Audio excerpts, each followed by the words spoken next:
Olá, boa tarde. Bora RS no ar aqui no canal do YouTube da Band RS e a gente vai direto ao Fórum Central de Porto Alegre, onde acontece o julgamento da Boate Kiss. 4 réus estão sendo julgados nesse momento, um julgamento que deve durar aí nos próximos 15 dias. A gente vai saber as informações desse segundo dia de julgamento com a Ana Weber. O segundo dia do julgamento do incêndio na Boate Kiss começou com o depoimento da vítima Emanuel Pastel. Ele foi à boate junto com seu irmão gêmeo para comemorar o aniversário. Eles ficaram presos, sofreram queimaduras e tiveram que ser entubados. Emanuel trabalha hoje em dia numa empresa de proteção contra incêndios. O segundo depoimento foi de Jéssica Rosado. Ela perdeu o irmão que entrou na boate para salvar outros jovens. Para a tarde de hoje está previsto o depoimento de mais 3 vítimas e de uma testemunha do Ministério Público. Obrigada, Ana. E para relembrar o primeiro dia, para quem não acompanhou, o início do julgamento, Tiziano Kessler traz as informações. Os primeiros depoimentos do julgamento são de sobreviventes da tragédia. Kellen está entre eles. Teve 18% do corpo queimado e sofreu uma amputação na perna direita devido ao incêndio na Boate Kiss. Reviver o que aconteceu, eu revivo todos os dias, Nas marcas, ao lembrar. Então é bem difícil, ainda mais agora, nesse momento. O júri popular histórico começou pela manhã com o sorteio dos 7 jurados. São 6 homens e uma mulher que definirão se os 4 réus devem ser condenados ou absolvidos. Os sócios da Kiss, Elisandro Spor e Mauro Hoffman, e o músico e o produtor da banda Gurizada Fandangueira, Marcelo Jesus dos Santos e Luciano Bonilha Leão, respondem por 232 homicídios dos mortos na tragédia e 636 tentativas de homicídios referente aos feridos. Os jurados ficarão incomunicáveis durante todo o período do julgamento. Também devem ser ouvidas 19 testemunhas de defesa e de acusação e os 4 réus. A movimentação no Fórum Central, em Porto Alegre, começou cedo. Um dos réus, Luciano Bonilha Leão, passou mal ao chegar para o julgamento. Eu não sou assassino! Familiares vieram de várias cidades para acompanhar. A prima de Juliane, Laureane Salapata da Silva, morreu na Kiss aos 18 anos. Ela estava cursando terapia ocupacional na Federal de Santa Maria e aí foi junto com as amigas, para se divertir, para aproveitar, jovem. E aí a gente está aqui, por justiça, por elas. Ela estava junto com outras amigas que também foram. A gente vai estar junto. A primeira sobrevivente a depor foi Kátia Siqueira, ex-funcionária da boate que teve 40% do corpo queimado. Me entubaram às pressas. Aí eles até falaram.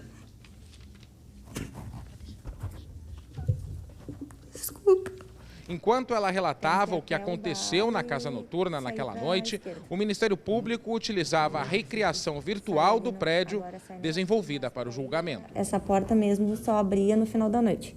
Ah, só abria no final da noite? Por quê? Porque ficava fechada.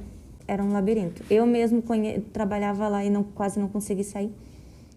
Agora a gente vai falar sobre cultura. Tem uma exposição, a céu aberto, espalhada pelas ruas da capital gaúcha.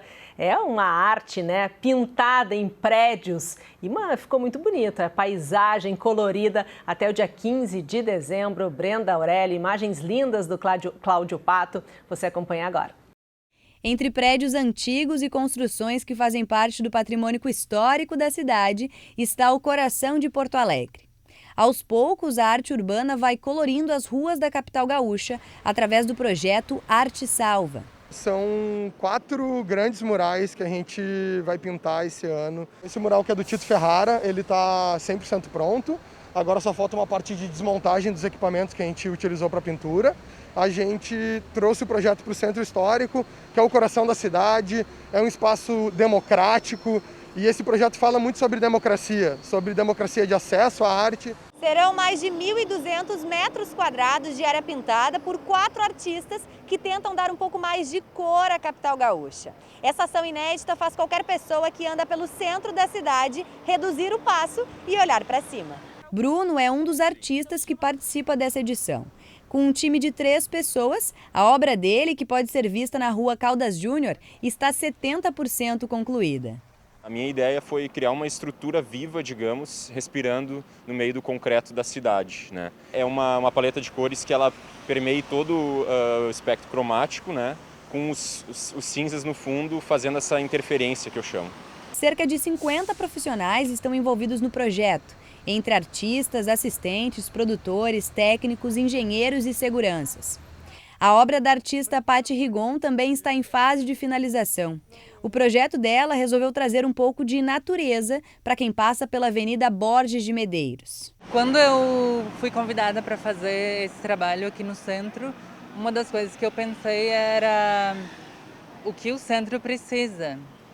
Eu quis trazer um pouco de natureza e delicadeza também para o centro, que acho que é uma das coisas que falta aqui, né? O Festival Arte Salva vai até o dia 15 de dezembro e pretende transformar o centro em uma galeria de arte a céu aberto. Bora viajar? Vamos até Londres. Fernanda Zaffari conta pra gente o que muda, né, na situação da pandemia na Europa, vários países com restrições. Fernanda Zaffari. Olá, boa noite. Novas regras estão valendo aqui na Inglaterra desde as 4 horas da manhã dessa terça-feira. O que muda radicalmente é o uso obrigatório de máscaras no transporte público em toda a Inglaterra. Antes, essa exigência existia apenas para Londres. Agora, você tem que usar em qualquer tipo de transporte dentro da Inglaterra. Também em locais de compras, lojas, é obrigatório o uso de máscaras, salões de beleza, por exemplo, e salões que você vai fazer, por exemplo, estúdios de tatuagem. Agora, para eventos de cultura, museus, outros espaços, isso ainda não é obrigatório. E é por isso que o inglês está um pouquinho confuso, o que deve ser e o que não deve ser cumprido para essas próximas medidas. Elas valem por 3 semanas, serão revisadas, mas são sim passíveis de multa. 200 libras num primeiro momento para quem não usar a máscara no local que é obrigatório. Agora, quem vai fazer essa fiscalização? Os comerciantes dizem que não vão obrigar a maioria, os funcionários, a fazerem essa cobrança. É um momento muito delicado, porque se a gente lembrar, no Natal passado, o governo foi negando que iria impor medidas mais rigorosas até quase o último momento, e aí convocou, sim, um lockdown e houve muita frustração. Ele continua negando agora neste Natal, afinal é um Natal com grande parte da população vacinada e já recebendo a 3ª dose, a de reforço, então não tem nem como a gente comparar com o que estava acontecendo lá, mas esses ruídos de comunicação dão calafrios aqui na população. É também interessante a gente observar que o que vale na Inglaterra não é a mesma regra que vale no País de Gales, na Escócia e na Irlanda, e é por isso que há um certo desconforto. Nesses outros países você tem, sim, regras mais rigorosas. Por exemplo, aqui na Inglaterra, você não precisa usar máscara dentro de um pub ou restaurante. Na Escócia, você precisa, se você se deslocar da sua mesa ou, por exemplo, for até o toalete. E é por isso, então, que o primeiro-ministro deve fazer um esclarecimento à população sobre as regras e intensificar a comunicação do governo para evitar distúrbios nesse Natal. Fernanda Zaffari, direto de Londres.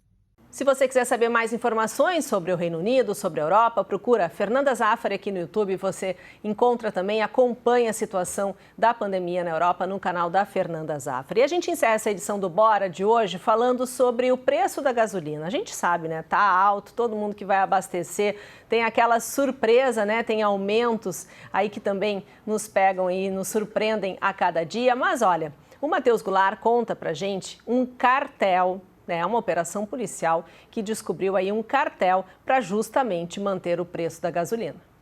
Pelo menos 11 empresários estão sendo investigados pela prática conhecida como cartel. O combinado entre eles era feito por ligações telefônicas, interceptadas pelo Ministério Público no início da operação. E aí? Ô meu, vamos para 579 agora, às 14 horas? Cara, por mim, tranquilo. Vamos ver ali do... Bom, tranquilo, vambora.